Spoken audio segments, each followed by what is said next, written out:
মোহতারাম হাজিরিন, এ পর্যায়ে আপনাদের সামনে আহম নসিহা পেশ করবেন ঐতিহ্যবাহী দ্বীনি বিদ্যাপীঠ আল জামিয়াতুল ইমদাদিয়া কিশোরগঞ্জ এর সম্মানিত শেখুল হাদিস, ঐতিহাসিক শহীদি মসজিদের সম্মানিত খতিব, কিশোরগঞ্জ জেলা ইমাম উলামা পরিষদের সম্মানিত সভাপতি, শেখুল মাশায়েখ উস্তাদুল মুহাদ্দিসিন ওয়াল মুফাসসিরিন, শেখুনা ওয়া মুরশিদুনা ওয়া আবুনা আশ-শাইখ আল-আল্লাম শফিকুর রহমান হাফিজাহুল্লাহ। এ পর্যায়ে আম নসিহা পেশ করবেন শেখুনা ওয়া মুরশিদুনা ওয়া আবুনা পীরে কামেল আল্লামা শফিকুর রহমান হাফিজাহুল্লাহ। হযরতকে নসিহা পেশ করার জন্য সবিনয় অনুরোধ করছি। الحمد لله وكفى وسلام على عباده الذين اصطفى أما بعد فأعوذ بالله من الشيطان الرجيم بسم الله الرحمن الرحيم واتقوا يوما ترجعون فيه إلى الله ثم توفى كل نفس ما كسبت وهم لا يظلمون وقال النبي صلى الله عليه وسلم إذا مات الإنسان انقطع عمله إلا من صدقة جارية أو علم ينتفع به أو ولد صالح يدعو له آمنت بالله صدق الله مولانا العظيم وصدق رسوله النبي الكريم ونحن على ذلك من الشاهدين والشاكرين والحمد لله رب العالمين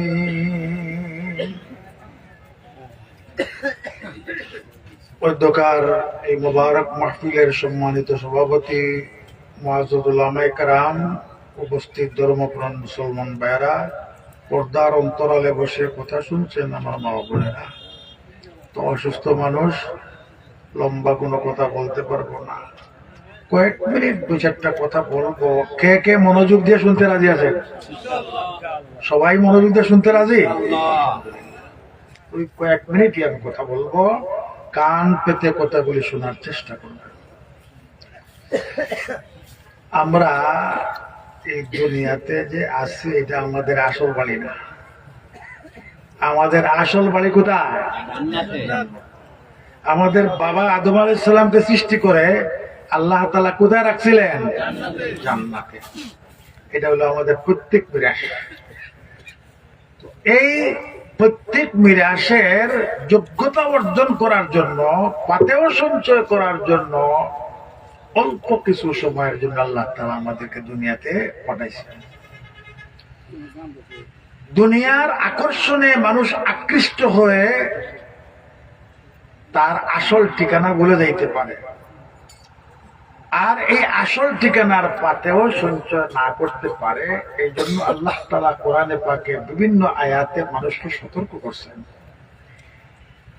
এই আয়াতের মধ্য থেকে একটা আয়াত আমি তেলাওয়াত করেছি। সেই আয়াতে আল্লাহ তাআলা ফরমান, ওয়াত্তাকু ইয়াওমান তুরজাউনা ফীহি ইলাল্লাহ সুম্মা তুওয়াফফা কুল্লু নাফসিন মা কাসাবাত ওয়া হুম লা ইউযলামুন। ভয় করো ওই দিনকে যেদিন তোমরা প্রত্যাবর্তিত হবে, ফিরে যাবে আল্লাহর দরবারে। সেখানে যাওয়ার পরে কি হবে? সুম্মা তুওয়াফফা কুল্লু নাফসিন মা কাসাবাত, প্রত্যেকটা মানুষের যাবতীয় কর্মফল যথাযথভাবে দেওয়া হবে। কার উপর বিন্দু মাত্র অবিচার করা হবে না, জুলুম করা হবে না। বাংলা ভাষার একটা কথা, যেমন কর্ম তেমন ফল, আরবিতে বলে কামা তাদিনু তুদাম। তো এই দুনিয়ার জীবনে এসে আমরা যদি আসল ঠিকানা ভুলে গিয়ে দুনিয়াতে মগ্ন হই, তাহলে আমাদের আসল ঠিকানায় যাইতে পারবো না।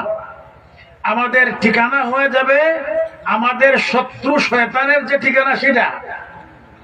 এই জন্য আল্লাহ পাক রব্বুল আলামিন বিভিন্ন জায়গায় সতর্ক করেছেন।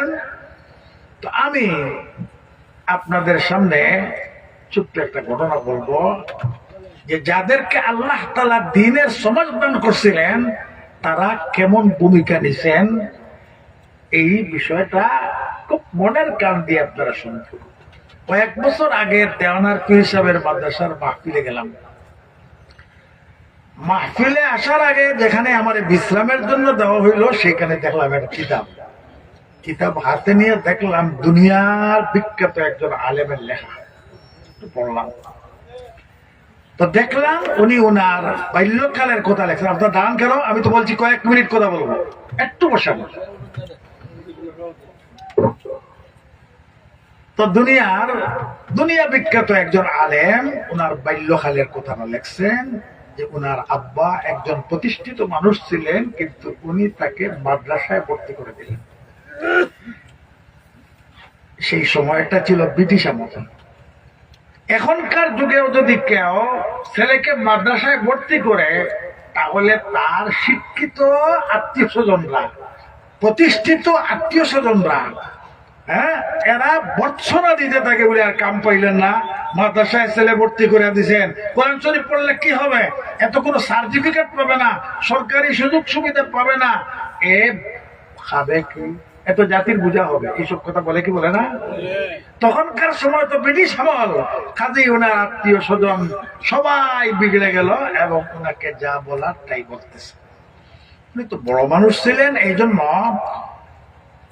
ব্রিটিশ গভর্নমেন্টের পক্ষ থেকে যে বড়লাট ভারতে থাকতো, তার সাথেও মৌলানার আব্বার পরিচয় ছিল। ও যখন জানতে পারলো ছেলেকে উনি মাদ্রাসায় ভর্তি করে দিয়েছেন, খবর দিয়ে নিয়ে বলল যে শুনলাম আপনার ছেলেকে মাদ্রাসায় ভর্তি করে দিয়েছেন, এটা কি কাজটা করলেন? আপনার তাকে নিয়ে স্কুলে ভর্তি করেন, সে যদি শুধু মেট্রিক পাস করতে পারে তাহলে আমি কথা দিলাম তাকে একটা চাকরি দিব, আর শুধু চাকরি দিব তাই নয়, পদোন্নতির মাধ্যমে একজন ভারতীয় যতটুকু উপরে উঠতে পারে সেই ব্যবস্থা আমি করে দেব। ব্যাপারটা তো সাধারণ না, সে যে বলছে এতটুকু করার যোগ্যতা তো তার আছে। কিন্তু মাওলানার আব্বাকে আল্লাহ তাআলা দ্বীনের সমাজ দান করছিলেন। সব কথা শোনার পর উনি বললেন, আপনি জানেন আমার ছেলেকে মাদ্রাসায় কেন ভর্তি করছি? যেদিন আমার পাশে কেউ থাকবে না, আমার এই ছেলেটা আমার পাশে থাকবে। সুবহানাল্লাহ। তো এই যে কোরআনে পাকে যে দ্বীনের কথা বলছেন, ওয়াত্তাকু ইয়াওমান তুরজাউনা ফীহি ইলাল্লাহ, ভয় করো ওই দিনকে যেদিন আল্লাহর দরবারে ফিরে যাবে, প্রত্যাবর্তিত হবে।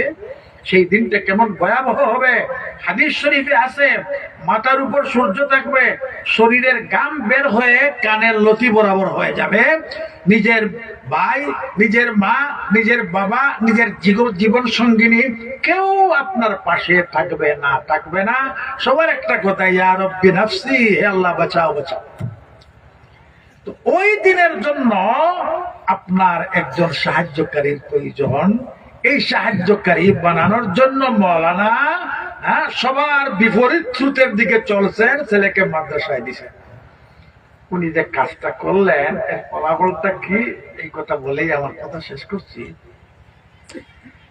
আল্লাহর জাতের উপর ভরসা করিয়ে উনি যে ছেলেকে মাদ্রাসায় দিয়েছিলেন, ওনার আশাকে শতভাগ আল্লাহ তাআলা পূরণ করছেন। কালক্রমে এই ছেলে হইলেন ভারত বিখ্যাত না, দুনিয়া বিখ্যাত একজন আলিম, আল্লামা মনজুর নোমানী রাহমাতুল্লাহি আলাইহি, যিনি একাধারে একজন মুহাদ্দিস ছিলেন, মুফাসসির ছিলেন, ঐতিহাসিক ছিলেন, সাহিত্যিক ছিলেন, কলামিস্ট ছিলেন, দাঈ ইলাল্লাহ ছিলেন। হযরত মাওলানা ইলিয়াস রাহমাতুল্লাহি আলাইহির সাথে উনি দাওয়াতের কাজ করতেন। অনেকগুলি কিতাব লিখছেন, তার মাঝে একটা কিতাব পড়ে হাজার হাজার মুসলমান হয়েছে। এখন আমি জিজ্ঞেস করতে চাই, এই মাদ্রাসা হওয়ার আগে অত্র এলাকার মুসলমানদের তেমন সুযোগ ছিল না, এখন সুযোগ হয়ে গেছে। আপনার একটা ছেলেকে যদি এই নিয়তে আপনি মাদ্রাসায় ভর্তি করেন যে আমার ছেলে যদি MA পাস করে, আমার ছেলে যদি পৃথিবীর উচ্চশিক্ষায় শিক্ষিত হয়, আমার যেদিন সাকরাত শুরু হবে তার সমস্ত শিক্ষা যদি ব্যয় করে, আমার তো সাকরাতের কষ্ট দূর হবে না। আর যে ছেলেকে আমি মাদ্রাসায় দিব এই ছেলেটা যদি না যারা কোরআন শরীফ পড়তে পারে, আমার শিয়রে বসে সূরা ইয়াসিন শরীফ তেলাওয়াত করলে তো আমার সাকরাতের কষ্টটা দূর হয়ে যাবে। আর যদি হাফেজে কোরআন হইতে পারে, যেমন কতগুলি ছেলে মাথায় পাগড়ি নিয়ে গেলাম, এরকম যদি আপনার ছেলে হাফেজে কোরআন হইতে পারে, তাহলে আল্লাহ তাআলা তাকে কি দিবেন, আপনাকে কি দিবেন? সরকারে দু আলম মুহাম্মদ রাসূলুল্লাহ সাল্লাল্লাহু আলাইহি ওয়াসাল্লাম সুস্পষ্টভাবে বলে গেছেন, হাফেজকে বলা হবে ইকালু লিসাহিবিল কোরআন ইকরা ওয়াত্তাকি ওয়ারাত্তিল কামা কুনতা তুরাত্তিলু ফিদ দুনিয়া ফাইন্না মানজিলাতাকা ইনদা আখিরি আয়াতিন তাকরাউহা। হাফেজ তুমি দুনিয়াতে যেমন থেমে থেমে পড়তে, এইভাবে পড়ো আর বেহেশতের সিঁড়ি বায়ে চড়তে থাকো। যেখানে গিয়ে কোরআন খতম হবে সেখানে হবে তোমার আসল। আর হাফেজের মা বাবাকে আল্লাহ তাআলা এমন সম্মানের মুকুট পরাইবেন, আল্লাহর হাবিব ফরমান, যে মুকুটের আলো সূর্যের আলো চেয়ে আরো প্রখর হবে। সূর্য যদি করে সেখানে, তাহলে আমি কথা আর লম্বা করব না। সবাইকে আল্লাহ তাআলা বিবেক দিবেন, সবাইকে আল্লাহ পাক রব্বুল আলামিন আকল দিবেন। এখন আপনি আপনার ছেলেকে কোটিপতি বানানো, শিল্পপতি বানানো, দুনিয়া শিক্ষিত করার জন্য সবকিছুই আপনি করতেছেন, কিন্তু মনে রাখবেন চোখ বন্ধ হওয়ার পরে এই ছেলের দ্বারা আপনি জীবনেও কিছু পাবেন না। পাবেন? হ্যাঁ, যদি এই ছেলেকে দিন শিক্ষার্থী বানাইয়া যাইতে পারেন, আলহামদুলিল্লাহ, মৃত্যু থেকে নিয়ে সমস্ত আখিরাতের সব ঘাটের মধ্যেই এর দ্বারা আপনি সহযোগিতা পাবেন, এমনকি আল্লাহ তাআলা এই ওসিলে আপনাকে জান্নাত দিয়ে দিবেন।